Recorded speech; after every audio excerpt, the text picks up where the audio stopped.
नहीं कराऊंगा। शंकर जी बोले मैं 12 वर्ष तक यही भूमि रमा लूंगा, बैठा रहूंगा, लेकिन मैं नहीं जाऊंगा। भैया बोली मैं 24 वर्ष तक लाला को तेरे इस दरवाजे से निकलने ही नहीं दूंगी। 24 वर्ष तक मैं तुझे लाला के दर्शन नहीं करूंगी। भैया बोली ये बाबा बैठो रे बड़े प्रेम से।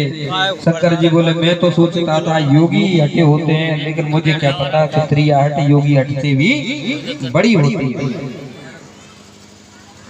बड़ी होती है। भैया तू लाला प्रेम से ब्राज नहीं दर्शन करा रही तो कोई बात ना है, हम तो लाला के दर्शन करने के लिए आए थे। अगर तू दर्शन कराना हो तो करा दे और नहीं कराना हो तो जैसे कहते हैं। भैया बोली मैं बिल्कुल ही लाला के दर्शन तुम्हें नहीं कराऊंगी। और जाकर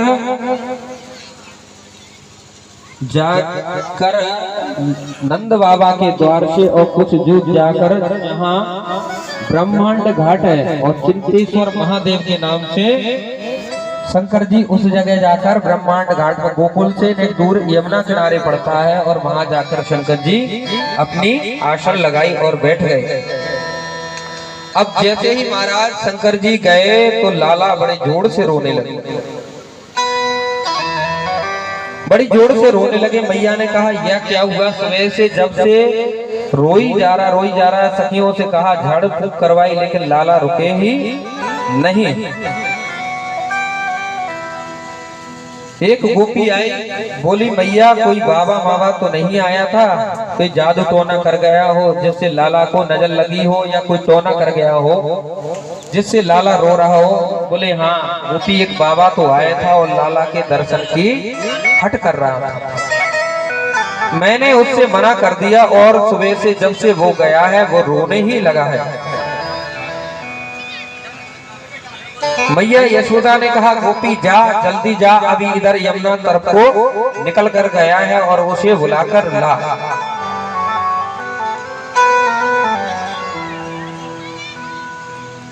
गोपी गई और उस बाबा के पास गई और हाथ जोड़कर बोली। गोपी कहती है चल रे योगी नंद भवन में तो यशोदा बुलाए, बाके लाला को नजर लगी तो राय रौन कराए। तुम जल्दी चलो और यशोदा मैया के लाला को नजर लगी है और तुम जाकर उसकी नजर उतारो। तुम तो चलो तो सही। शंकर जी बोले नहीं हम बिल्कुल नहीं आएंगे जाएंगे।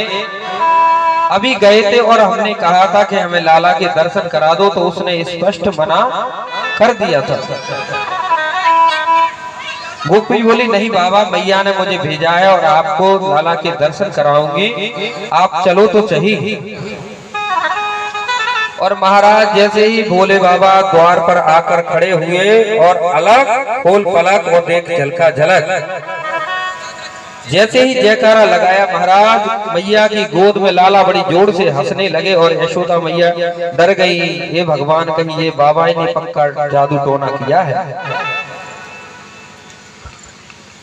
मैया तुम दूर से अगर लाला को दिखाओगी और मुझे गोद में नहीं दोगी तो लाला फिर से रोने लगेगा। मैया बोली बाबा मैं तो तुझसे डर रही, मेरा लाला छोटो है, सांप बिच्छू लटक रहे हैं, मैंने तुझे गोद में दे दिया तो कहीं ऐसा ना हो कि तेरे शाम माव लाला को काट ले। बाबा बोले भैया डरने की कोई बात नहीं है, तू एक सांप से डर रही है जो तो हजारों फन वाले सांप पे सोता है और तू एक छोटे से सर्प के लिए इसलिए डर रही है। मैया बोली वो तो डर लगे। बोले नहीं अगर नहीं दोगी तो फिर लाला हम नहीं जाने, हम तो चले जाएंगे। मैया ने डरते हुए बाबा की गोद में लाला को दिया। शंकर जी ने उन्हें गोद में लिया और बड़ी जोर से हंसने लगे और मैया से कहा कि मैं लाला को आशीर्वाद देता हूं कि आज से इसे किसी की नजर नहीं लगेगी। एक काम करना होगा, जब झाड़ फूंक कराने जाते हैं ना तो कुछ ना कुछ उपाय जरूर बता देते हैं कि ऐसा कर लेना, ये हो जाएगा, इससे ये होगा, जरूर बताते हैं। तो शंकर जी कह रहे हैं एक काम करना भैया। बोले क्या? बोले जहां तुम स्नान कराती हो ना, और स्नान लाला जो स्नान करता है उसका जो जल होता है वो जहां जाए वहां मेरा मंदिर बना देना। तुम्हारे जो घर से जो पानी निकल कर जाता है स्नान का और जहां रुकता है वहां मेरा मंदिर बना देना। और कहते हैं मैया यशोदा कहती हैं रह रे जोगी नंद भवन में ब्रज में वासो कीजे, जब जब मेरे लाला को दर्शन, जब जब मेरे लाला को नजर लगे तब तब दर्शन दीजो। मैया यशोदा बार बार कहती हैं कि कहूँ भगवान ऐसा ना हो बाबा मेरा लाला दोबारा से बीमार हो जाए। बोले नहीं, मेरा आशीर्वाद है, बस मंदिर बनवा दे। नंद गोकुल में नंद महल के पास में है नंदेश्वर महादेव। उसी दिन से एक भगवान शंकर का नाम पड़ गया नंदेश्वर महादेव। लाला एकदम प्रसन्न हो गए शिव जी कृपा पाकर, और श्री कृष्ण को मारने के लिए एक राक्षस आया जिसका नाम था तृणावत। भगवान ने तृणावत का भी उद्धार कहते हैं उद्धार कर दिया। मैया यशोदा लाला को लेकर और बड़ी दुलार करती हैं। आज बड़ा श्रृंगार किया है लेकिन लाला को नामकरण नहीं हुआ है, भगवान का नामकरण नहीं हुआ है। मैया यशोदा तुम्हारे भाग को कौन वर्णन करता है, ऐसा कहते हुए तो सभी गान करते हैं। लेकिन वसुदेव जी के मन में थोड़ी चिंता हुई कि मेरा लाला 1-2 वर्ष का हो गया, बलराम जी 2 वर्ष के हो गए और कृष्ण भगवान 1 वर्ष के हो गए, लेकिन दोनों में से एक का भी नामकरण नहीं हुआ है। इसलिए वसुदेव ने अपने कुल आचार, कुल पुरोहित का बड़ा ही महत्व होता है, हम नहीं भगवान आदि के समय से चला है। श्री राम जी के जैसे कुल पुरोहित वशिष्ठ जी थे और वसुदेव जी भगवान श्री कृष्ण के कौन थे? गर्गाचार्य जी। महाराज गर्गाचार्य जी को वासुदेव जी ने बुलाया, बोले गोकुल में जाइए और मेरे दोनों बालकों का नामकरण करके आइए। लेकिन नंद के यहाँ बात बिल्कुल भी विदित नहीं है, उन्हें बिल्कुल भी ज्ञान नहीं है इस बात का कि बच्चों का नामकरण भी होता है। गर्गाचार्य जी गोकुल आए, नंद बाबा ने गर्गाचार्य को बहुत स्वागत किया। आओ महाराज बड़ी कृपा करी, कहां से आए और कहां जा रहे हो? गर्गाचार्य जी ने कहा महाराज हमारा तो काम यही है किसी का नामकरण कराना, किसी के यहाँ ग्रहों की शांति कराना, किसी के यहाँ पूजा अनुष्ठान कराना, हम ब्राह्मणों का तो यही काम है।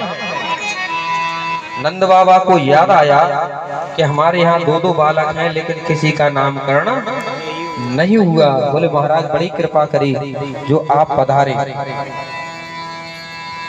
बड़े पधारे, हमारे लालाओं का भी आप नामकरण कर दो। तो गर्गाचार्य जी कहते हैं यदु नाम महाचार्य ख्यातश्च भुवि सर्वदा सुतम मया संस्कृतम ते मन्यते देवकी सुतम। यदु नाम महाचार्य, असल में बात नंद जी ये है कि मैं यदुवंशियों का पुरोहित हूँ, आपका नहीं। और गलती से मैंने यदि आपके बालकों का नामकरण कर दिया और कंस को पता चल गया तो वो यही समझेगा क्या? बोले मन्यते देवकी सुतम, ये हो ना हो देवकी और वसुदेव का ही पुत्र है। तो तुम्हारे लाला के जीवन में न जाना कितने कष्ट आएंगे और कितने राक्षसों को यहाँ भेजेगा। इसलिए महाराज मैं आपके पुत्रों का नामकरण नहीं कर सकता।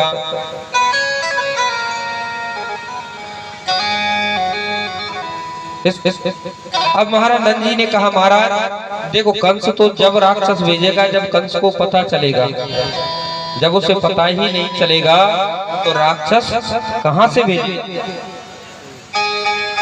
कहां से भेजेगा राक्षस? गर्गाचार्य जी बोले तो ये बात सही है, लेकिन सुनो नामकरण तो हम कर देंगे लेकिन बड़े गुप्त रूप से करेंगे, किसी को बुलौआ चलौआ नहीं होगा। महाराज पहले बालकों का जब नामकरण होता था तो पूरे मोहल्ले में बुलौआ दिया जाता था, सबको बुलाया जाता था, फिर उसका नामकरण कराया जाता था। तो आज गर्गाचार्य जी ने कहा अगर नामकरण कराना चाहते हो तो मैं अवश्य कर दूंगा, लेकिन किसी को बुलाना चलाना नहीं होगा। सुखदेव जी कहते हैं पारीक्षक रोणी और माता यशोदा ने क्या किया, गर्गाचार्य जी जब तैयार हो गए दोनों बालकों को अदला बदली कर कर बैठ गए। बोले हमने गर्गाचार्य का बड़ा नाम सुना है, बड़े विद्वान ब्राह्मण हैं, कर्मनिष्ठ हैं, आज इनकी परीक्षा लेकर देखेंगे ये सच्चे हैं, सच्चे ज्योतिषी हैं कि झूठे। हर जगह परीक्षा होती है महाराज, कहीं चले जाओ बगैर परीक्षा का कोई भी काम नहीं होता, सबकी परीक्षा होती है महाराज। ज्योतिष की भी परीक्षा होती है। आज भगवान जब गर्गाचार्य जी की परीक्षा लेने के लिए माता यशोदा और रोहिणी कर सकते हैं तो आम इंसान की तो बात ही क्या है। महाराज दोनों माताओं ने क्या किया कि दोनों पुत्रों की अदला बदली कर ली।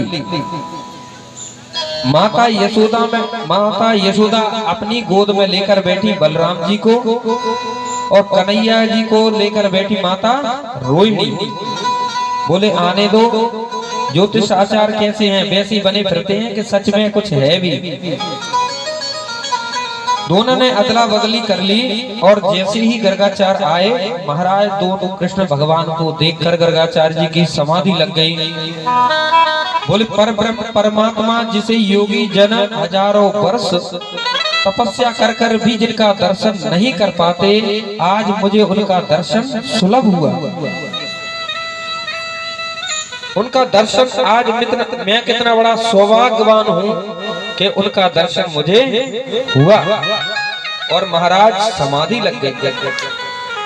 देखो समाधि दो प्रकार की होती है, एक होती है ध्यान समाधि और दूसरी होती है त्राटक समाधि, जिसमें आंख खुली रहे श्वास चलती रहे, और त्राटक समाधि कहते हो जिसमें आंख खुली रह जाए, मुंह खुला रह जाए और श्वास बंद हो जाए, उसे कहते हैं त्राटक समाधि। गर्गाचार्य ने गोविंद को देखा, सोचा मेरे वही पर ब्रह्म है, परमात्मा है, निर्गुण निर्वाकार निर्विशेष पर ब्रह्म है, आज मुझे उनका दर्शन हुआ। मैं कितना बड़ा सौभाग्यशाली हूँ, मेरा कितना बड़ा भाग्य। महाराज समाधि लग गई।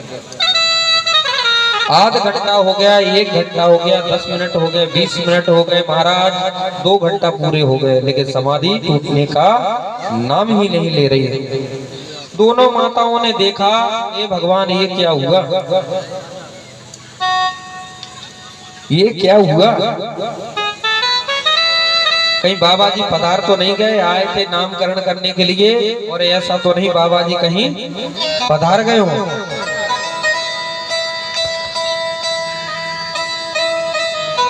दोनों मैया ने क्या किया, बाबा को एक एक हाथ पकड़े और एक इधर को झकोरे और एक इधर को खींचे,